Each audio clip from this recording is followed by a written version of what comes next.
Paris Jackson says she was molested when she was 14, tried suicide multiple times, and believes her father was murdered. In what Rolling Stone is calling her first in-depth interview, the 18-year-old daughter of Michael Jackson talks about her dad and the tough times she's encountered since his death 8 years ago.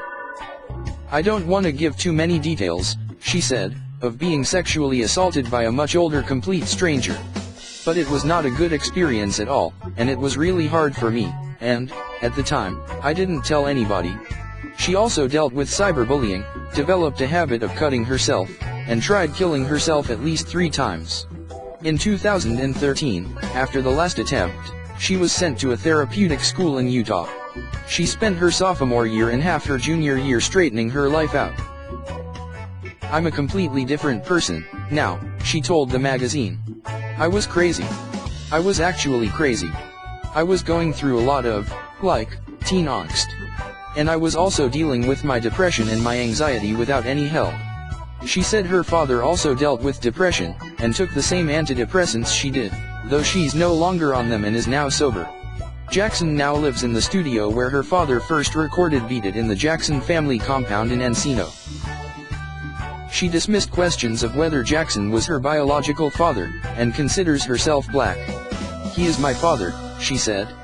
"He will always be my father. He never wasn't, and he never will not be. People that knew him really well say they see him in me, that it's almost scary." She said Jackson would point his finger at me and he'd be like, "You're black. Be proud of your roots." And I'd be like, "Okay, he's my dad, why would he lie to me?"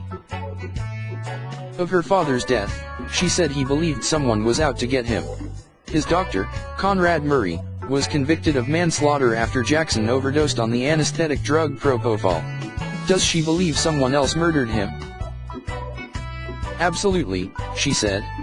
"Because it's obvious. All arrows point to that. It sounds like a total conspiracy theory and it sounds like expletive, but all real fans and everybody in the family knows it. It was a setup. It was expletive. In a lighter moment, she said her father loved cooking and had a habit of swearing. "His fried chicken is the best in the world," she told Rolling Stone. "He taught me how to make sweet potato pie. And despite his famous shyness, he did have kind of a potty mouth. He cussed like a sailor."